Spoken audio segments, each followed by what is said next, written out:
तो टॉक्सिक का टीजर आ चुका है और इसके जो डायरेक्टर है गीतू मोहनदास, मैं उनकी 2 मूवी देख चुका हूँ, लायर डाइस और मुथन। तो इस डायरेक्टर से हम क्या एक्सपेक्टेशन रखने चाहिए, इसी के बारे में हम बात करेंगे। साथ ही में यश ने इस मूवी को लेकर क्या स्टेटमेंट दे दिया उसके ऊपर डिस्कशन करेंगे। सबसे पहले बात करें लायर डाइस और मुथन मूवी की, तो इनका एक है ना टेम्पलेट है, मतलब ये काफी हटके मूवीज बनाती है, रियलिटी बेस्ड मूवीज बनाती है। और जैसे कि इस मूवी का भी कुछ टाइटल है fairy tale of grown up men's, तो ये मैं कहूँगा यश का ये आइडिया होगा कि ये टाइटल दो ऐसे मार्केटिंग के हिसाब से, लेकिन जो उनकी कहानी होती है ना हर मूवीज की, वो कह लो फेरी टेल ही है ग्रोन अप मेंस के लिए। अब सबसे पहले बात करो लायर डाइस मूवी की, तो उसकी कहानी होती है एक औरत दिखाई है हिमाचल जहाँ ऐसे जगह पर रह रही है, वहां से जब उसे अपने पति की ओर से कुछ खत नहीं मिलता, कुछ चीज नहीं मिलती, तो वो अपने बच्चों को लेकर ढूंढने निकल पड़ती है अपने पति को। और तब उसे एक बीच में आदमी मिलता है जो है नवाजुद्दीन सिद्दीकी, और फिर उसमें वो जर्नी दिखाई है कि वो पति को कैसे ढूंढती है, और पूरे एक अनजान सिटी में वो पति को ढूंढने जब जाती है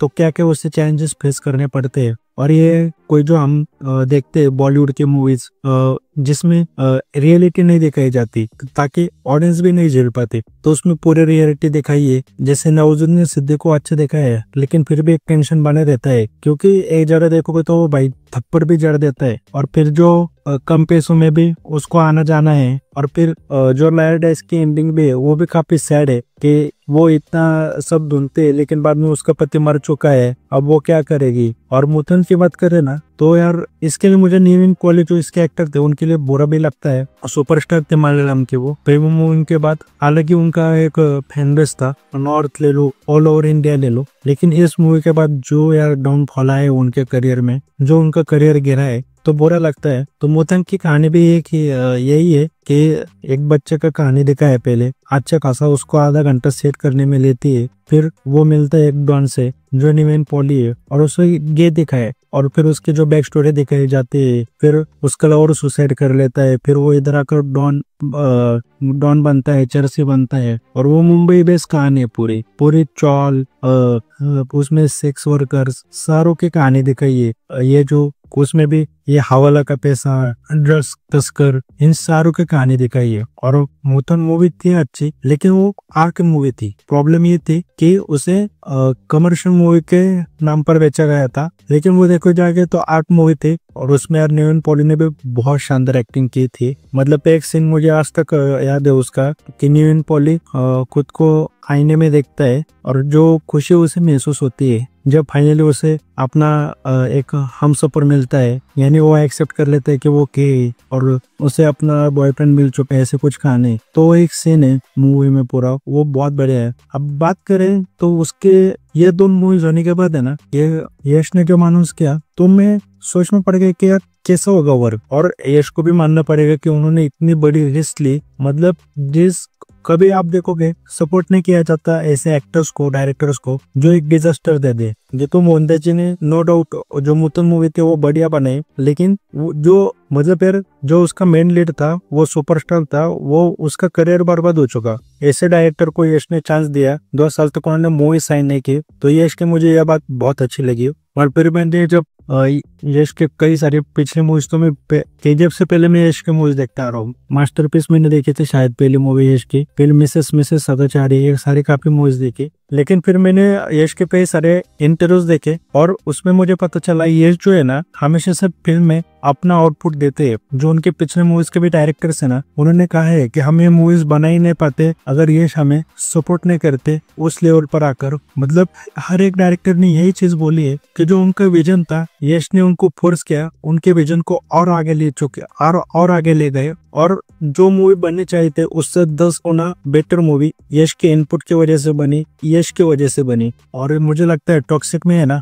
यही होगा, यश अपना इनपुट डालेंगे 100%। केजीएफ पे देखोगे ना तो उसके पीछे चलने का रीजन यश ही मेक होगा, बहुत हद तक प्रसन्न नहीं ले, लेकिन उसमें यश का भी अपना हिस्सा है। जैसे वायलेंस वाला डायलॉग देखोगे जिसने एक और हाइप क्रिएट कर दी थी केजीएफ की, तो वो यश का डायलॉग था। ऐसे यश कई सारे इनपुट देते हैं, जैसे प्रसन्न चाहत कि यश अपनी बेल्ट हटा दे केजीएफ 2 में, तो यश ने मना कर दिया था। तो यश भी नो डाउट उन्होंने यश ने कहा ही है कि मुझे कन्विंस करना पड़ा ये प्रशांत नील को, बहुत हद तक बहुत समय लगा था ये प्रशांत नील को कन्विंस करने में कि दाढ़ी ने हटोगा। तो यश भी है ना अपनी तरफ से 100% देते हैं और यही होगा मुझे लगता है टॉक्सिक के सर। नो डाउट कि तुम मोहनदास जी मतलब कि तुम मोहनदास जी इस मूवी में अपना आर्ट प्रेजेंट करेगी और ये अपने तरीके से उसमें मास मूवमेंट डालेंगे। इसलिए मैंने कहा ये जो टाइटल भी है fairy tale for grown man, तो गीतम मोहनदास जी की हर मूवी वैसी होती है, fairy tale for grown up men's. लेकिन ये इसने मुझे लगता है दिमाग चलाया होगा और फिर कॉस्ट्यूम देखो, वो सारी चीजें देखो, देख रहे हैं इंटरेस्टिंग प्रोजेक्ट देख रहे हैं और गैंगस्टर ड्रामा,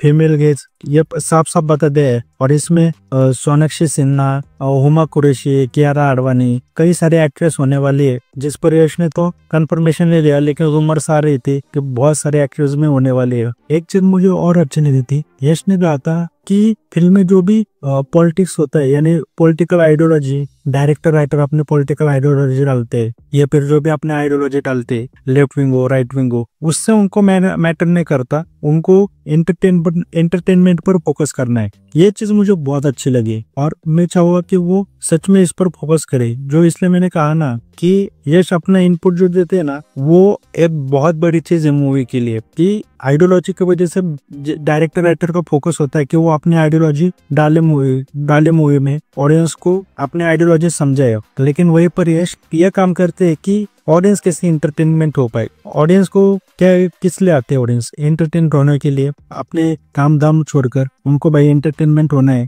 वो रियल लाइफ से उनको छुटकारा चाहिए। तो ये इसको बहुत अच्छी चीज बताए उन्होंने। जैसे इंटरव्यू में भी कहा था कि ऑडियंस का पैसा उनके लिए मैटर करता है, ऑडियंस टाइम निकलती है, पैसा खर्च करती है, तो वो टाइम पैसा यश के लिए मैटर करता है, वसूल होना चाहिए वो। तो ये चीज भी मुझे अच्छी लगी कि जो गीतम मोहनदास जी है उनकी भी अपनी एक आइडियोलॉजी है, फेमिनिज्म, कुछ उनकी आइडियोलॉजी है फेमिनिस्ट, वो सारी चीजों को प्रमोट करती है। तो नो डाउट उनकी भी एक अपनी आइडियोलॉजी है, लेकिन ये फोकस करेगी एंटरटेनमेंट के ऊपर। जैसे टीजर में देख रहे कि एक अच्छा खासा मास सीन्स है, तो वैसे मास सीन्स मुझे लगता है ये फोकस करेगी ऐसे और मूवी में ऐड हो जाए। और यश का यार अपना स्वैग है, स्क्रीन प्रेजेंस है, टीजर से पता चल चुका है। और ये पैन इंडिया की देन के लोग कि इतने बड़े बड़े हमें टैलेंट देखने को मिल रहे हैं, यश ले लो, ऋषभ शेट्टी ले लो या फिर अल्लू अर्जुन ले लो, जिनका स्क्रीन प्रेजेंस इतना बढ़िया था, लेकिन वो केवल यहाँ पर मूवी नहीं आ सकती थी, इसकी वजह से हमें देखने को नहीं मिलता था। फाइनली आप यश केजीएफ से भी पहले उनकी मूवी जाकर देखोगी, जैसे मैंने कहा मिसेस और मिस्टर सदाचारी या फिर मास्टरपीस नाम की एक मूवी है, तो यश का स्क्रीन प्रेजेंस हमेशा से बढ़िया रहा है। तो उम्मीद तो बहुत है इस मूवी से, और देखते हैं क्या करते हैं ये। 60s 50s में ये मूवी बेस है ऐसा भी कहा जा रहा है, क्योंकि जो गाड़ी गन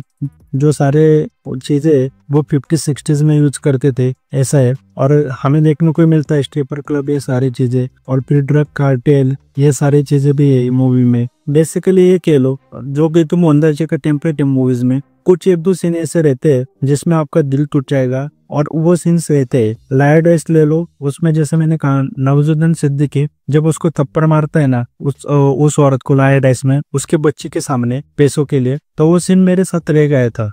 एंडिंग के बजाय वो सीन मेरे साथ बहुत रह गया था मूवी में। और मुतन में जो है ना वो जो मैंने कहा आईने वाला सीन ले लो, वो मेरे साथ आज तक रह चुका है। तो ऐसे 2-3 सीन होते हैं जो आपका दिल तोड़ देते हैं और वो आपके साथ रहते हैं। तुम में आई एम डैन श्योर के टॉक्सिक में भी ना 1-2 सीन ऐसे हो गए। और जैसे शम्प्रोवाइज भी करते हैं केजीएफ में देखोगे तो वो जो माँ वाला सीन था वहाँ पर एक बूढ़ी औरत दिखाने वाले थे, लेकिन यश या फिर शायद उसके जो किसी और ने सजेशन दिया था कि वहाँ पर माँ डाल दो, क्योंकि माँ के बारे में ओवरऑल मूवी है। तो इम्प्रोवाइजेशन की वजह से देख लो, वो आज भी उसके ऊपर एक मध्य कि दुनिया की सबसे बड़ी योद्धा माँ होती, वो सीन आज भी फेमस है।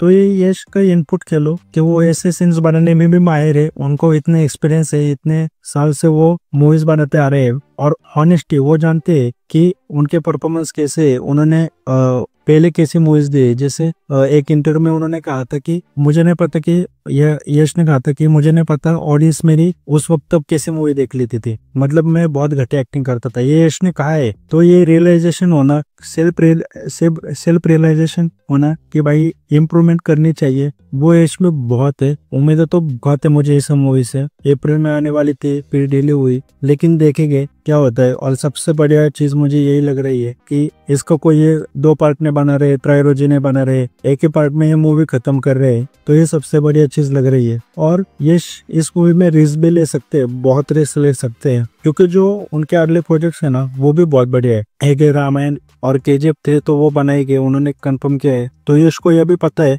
कि फॉर एग्जांपल सैडली अगर ये मूवी भी नहीं वर्क करती टॉक्सिक, तो उनके पास रामायण है और केजीएफ 3 है जिससे वो कम बैक कर सकते हैं। तो यश ने जो सोच समझ कर स्टेप लिया है, इतने वक्त 2 साल रुक कर, उसके लिए मैं सच में तारीफ करूंगा यश की। और सच में ऐसे पैशनेट एक्टर्स की हमें जरूरत है। जैसे वो हमेशा कहते हैं कि उनका सपना इंडियन सिनेमा को ग्लोबल लेवल पर ले जाना, तो सच में ऐसे पैशनेट एक्टर की हमें जरूरत है। और ये मैं कहूँगा कि हर पैन इंडिया एक्टर जो आ रहे हैं उनको यश से सीखना चाहिए कि आर्ट की कदर कैसे करें,